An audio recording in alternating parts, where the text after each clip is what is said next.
नमस्कार. चला तर मी कल्पना आज एक नवीन रेसिपी घेऊन आलेली आहे. पाहू शकता ह्या ठिकाणी तूर डाळ घेतलेली आहे आणि छोट्या वाटीने एक वाटी आपण मसूर डाळ घेतलेली आहे. अगदी नेहमीसारखीच आहे पण अगदी भन्नाट आहे. तुम्ही नक्की ट्राय करून पहा.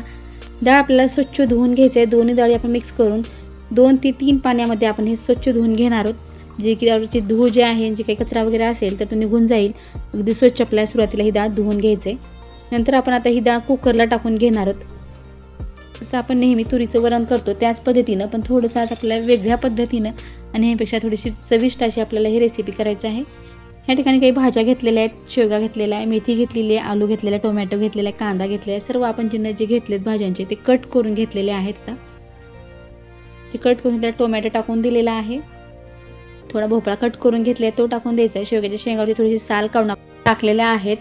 बटाटा घेतला आहे, त्यावरची साल काढून कट करून घेतलेला आहे. वांगं घेतलेलं आहे कट करून. थोडीशी मेथी घेतलेली आहे. आलं घेतलेलं आहे कट करून. कांदा आपल्याला हव्या त्या आकारामध्ये आपण छोटा मोठा कट करून टाकू शकतो. हिरवी मिरची घेतलेली आहे. ह्या ठिकाणी आपण गरम मसाला टाकलेला आहे, धनेपूड टाकलेली आहे, लसूण कांदा मसाला थोडासा टाकलेला आहे, हळद टाकलेली आहे आणि थोडासा आपण जे घरी तयार करतो तो गरम मसाला घेतलेला आहे. मीठ टाकून घ्यायचे. अगदी बुडेल इतकं आपण पाणी टाकून छान ह्याला आपल्या कुकरला 2 ते 3 शिट्ट्या करून घ्यायच्या आहेत. जसं नेहमी घेतो त्याच पद्धतीने आपण ह्या ठिकाणी गॅसवरती कुकर ठेवलेला आहे. त्याला 3 शिट्ट्या झालेल्या आहेत. अगदी मस्त आपल्या भाज्या पण छान शिजलेल्या आहेत आणि डाळ जी ती पण मस्त शिजलेली आहे. अगदी ह्याच पद्धतीने आपल्याला ठेवायचं आहे. जास्त रवीनं किंवा चमच्याने आपल्याला हलवायचं नाही. अगदी असंच आपण आता ही साईडला ठेवलेलं आहे. गॅसवरती कढई ठेवायचं. त्यामध्ये तर 4 चमचे इतकं तेल टाकून घेतलेलं आहे. 1 चमचा मोहरी टाकून घ्यायचं आहे. 1 चमचा छान जिरे टाकून घ्यायचे आहे. जिरे छान तडतडले की त्यामध्ये 1 चमचा आपण लसूण ठेचून घेतलेला आहे ते टाकून दिलेलं आहे. थोडंसं तेलामध्ये व्यवस्थित मिक्स करून घ्यायचं आहे. थोडासा गोल्डन कलर झाला अगदी फ्रेश असे आपण कढीपत्त्याची काही पानं घेतले ती पानं टाकून द्यायचे. छान कढीपत्ता तळला की आता ह्यामध्ये आपण थोडीशी लाल मिरची टाकून घेतलेली आहे. अगदी इतकी लाल नाही, तुमच्याकडे जर खूप छान लाल असेल तर ती टाकून द्या. जी डाळ आणि भाजी आपण शिजवून घेतली कुकरला त्या टाकून द्यायचे.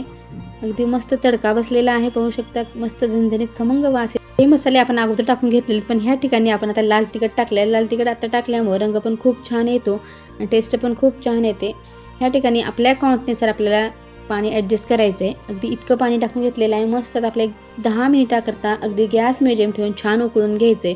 जे की रंग पण छान येईल आणि मस्त डाळ आणि भाज्या हे मिक्स होऊन ती छान उकळल्यानंतर टेस्ट छान येते आणि मस्त वरण जे आपण केलेलं आहे ते मिळून येते. व्यवस्थित आपलं हे तयार झालेलं आहे. आपण गॅस मिडियम ठेवलेला आहे आणि उकळून छान घेतलं की अगदी मस्त खाण्यासाठी तुम्ही अगदी ह्या ठिकाणी जर तुम्ही सांबर मसाला टाकला तर सांबर बनवून तयार होते. वड्यासोबत किंवा इडलीसोबत कुठल्याही पदार्थासोबत खाण्यासाठी अगदी भन्नाट लागते. नक्की ट्राय करून पहा. वरतून आपण फ्रेश अशी कोथिंबीर कट करून टाकलेली आहे. अगदी छान रंग पण आलेला आहे आणि छान उकळलेलं पण आहे. आता ह्या ठिकाणी आपल्याला गॅस बंद करायचं आहे. चविष्ट आपलं हे मसाला दाल तयार झालेली आहे. आपल्या हे साईडला ठेवायचे. आता आपण ह्या ठिकाणी साईडला ठेवून दुसऱ्या पदार्थाची आपल्याला तयारी करून घ्यायचे. चला तर पाहूया. अगदी साध्या पद्धतीने आपल्याला थाली बनवायचं आहे, जे की आपण नेहमीच बनवतो पण थोडीशी वेगळी, प्रत्येकाची पद्धत वेगळी असते. चला तर सुरुवात करूया. ह्या ठिकाणी मी 4 वांगे घेतलेली आहेत. वांग्याची देठ काढून टाकायचे आणि नेहमी जसं आपण वांगे कट करतो मधोमध तसं आपल्या मोठ्या आकारामध्ये अशी वांगे कट करून घ्यायचे. थोडा भोपळा कट करून घेतलेला आहे आणि ह्या ठिकाणी आलूवरची साल काढून एक छोटासा आलू कट करून घेतलेला आहे. थोडासा भोपळा कट करून घेतलेला आहे. हव्या असतील तर आपण दुसऱ्या भाज्या टाकल्या तरी चालतात पण ह्या ठिकाणी आपण इतकंच वापरलेलं आहे. कढईमध्ये आपण 4 ते 5 चमचे तेल टाकून 1 चमचा जिरे, 1 चमचा मोहरी कोणी टाकून दिलेली आहे आणि मस्त लसूण टाकून द्यायचं आहे. लसूण ठेचून घेतलेला आहे. अगदी छान तडतडला की आपण ह्या ठिकाणी कढीपत्ता टाकून दिलेला आहे. कढीपत्ता तडतडला की ह्यामध्ये जे आपण कट करून घेतलेल्या भाज्या आहेत त्या टाकून द्यायचं आहे. अगदी तेलामध्ये आपल्याला 5 ते 7 मिनिटाकरता गॅस अगदी मीडियम ठेवून छान परतवून घ्यायचं आहे. परतवून घेतल्यामुळे ते अगदी मऊसर होतील आणि चव पण खूप छान येते. ह्या ठिकाणी तुम्ही आवर्जून एक 5 मिनिट भाज्यांना असं शिजू द्या.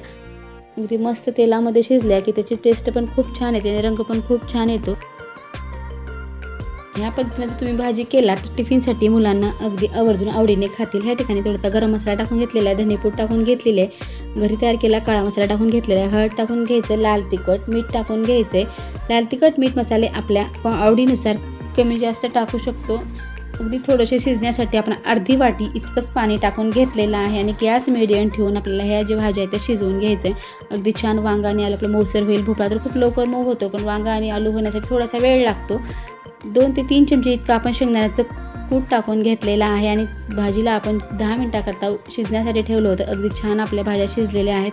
होऊ शकतं अगदी चमचमीत, रंग पण खूप छान आलेला आहे. मुलांच्या डब्यासाठी तुम्ही आवर्जून करून पहा. केल्यानंतर कमेंटमध्ये सांगायला विसरू नका की ही भाजी कशी झाली.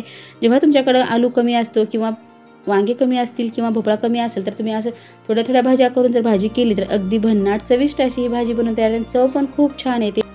नेहमी तर आपण एकाच आलूची किंवा वांग्याची भाजी करतो, पण असं मिक्स केलं तर अगदी मस्त भन्नाटच चव येते. नक्की ट्राय करून पहा. केल्यानंतर कमेंटमध्ये सांगायला विसरू नका की ही भाजी कशी झाली आहे.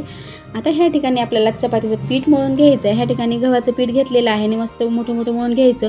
10 मिनिटाकरता पीठ ठेवून नंतर आपण थोडंसं मऊसर करून चपाती बनवण्यासाठी घेऊ शकतो. ह्या ठिकाणी एक उंडा घेतलेला आहे. थोडंसं पीठ लावून त्याला लाटून घ्यायचं आहे. अगदी सोप्या पद्धतीने मी ह्या ठिकाणी चपाती कसं करायचं आणि अगदी मऊसर दिवसभरासाठी चपाती मऊसर राहील असे ह्या पद्धतीने आपण चपाती बनवतो. अगदी साधी पद्धत आहे, नेहमीचीच आहे, पण ह्या पद्धतीनं जर केलं तर चपाती अगदी नरम राहते. बिलकुल दिवसभरासाठी सुद्धा ती बिलकुल कडक होत नाही. मुलाच्या टिफिनसाठी जर येत असाल तर अगदी ह्या पद्धतीनं फोल्ड करून चपाती केलं तर दिवसभरासाठी नरम राहते आणि फुगते. व्यवस्थित चपाती बनवून तयार होते. अगदी परफेक्ट पद्धत आहे. आता ह्या पद्धतीने आपण तुमतून घेतलेला आहे आणि आता आपल्याला अलगद हाताने प्रेस करून लाटून घ्यायचं आहे. जास्त पण प्रेस करून लाटायचं नाही. प्रेस करून जर लाटलं तर चपाती ही फुगत नाही, कडक चपात्या होतात. त्यामुळं अगदी अलगद हाताने आपल्याला असंच लाटून घ्यायचं आहे. अगदी नेहमीचीच पद्धत आहे, पण हीच पद्धत परफेक्ट आहे. तुम्ही नक्की ट्राय करून पहा. आता ह्या पद्धतीने मी सर्व चपात्या अगदी ह्याच पद्धतीने बनवून घेणार आहे. आपली मिक्स डाळ तयार झालेली आहे, भाजी पण तयार झालेली आहे. आपण ह्या ठिकाणी चपात्या बनवून घेणार आहोत. अगदी सर्व पिठाच्या चपात्या मी ह्याच पद्धतीने बनवून घेणार आहे. आता चपाती तुम्हाला एक बनवून दाखवलेली आहे. अगदी ह्या पद्धतीने आपण तयार सुरुवातीला टाकल्यानंतर लगेच तेल लावायचं नाही. जेव्हा बबल्स येतात त्यावेळेस चपातीला उलटून टाकायचं आहे. अगदी पाहू शकता अगदी कडेपर्यंत चपाती आपली छान फुगलेली आहे, अगदी मऊसर. आता आपण दोन्ही साईडनं तेल लावून घेणार आहोत. तुम्हाला दाखवते पूर्ण पदरं बाहेर निघतात. अगदी ह्या पद्धतीने तुम्ही नक्की ट्राय करून पहा. पूर्ण चपात्या आता करून झालेल्या आहेत. ह्या ठिकाणी मी कुकरला भात करून घेतलेला आहे. अगदी मऊ लुसलुशीत असा हा भात झालेला आहे. तुम्हाला हा भात कसा करायचा पाहिजे तर मला नक्की कमेंट करून सांगा. नक्की दाखवण्याचा प्रयत्न करेन. ह्या ठिकाणी आपली व्हेज थाली तयार झालेली आहे. जे आपण मसाला वरण बनवलेला आहे ते लावून घेतलेला आहे. सोबत खाण्यासाठी अगदी मस्त लाडू घेतलेला आहे करून. धान्याचा लाडू घेतलेला आहे. जे भात बनवून घेतले, भात लावून घेतलेला आहे. 2 मिरच्या मी ह्या ठिकाणी तळून घेतलेल्या आहे. मीठ लावून घेतलेलं आहे. सोबत खाण्यासाठी घेतलेत. शेंगदाण्याची चटणी घरी खलबत्त्यात बनवली चटणी घेतलेली आहे. पापड तळून घेतले, मसाला पापड आहे. ताक करून घेतलेला आहे. मस्त चपाती, आपलं पूर्ण ताट व्हेज तयार झालेलं आहे. अगदी वर्षभरासाठी जे लोणचं बनवलं आहे ते लोणचं पण लावून घेतलं आहे.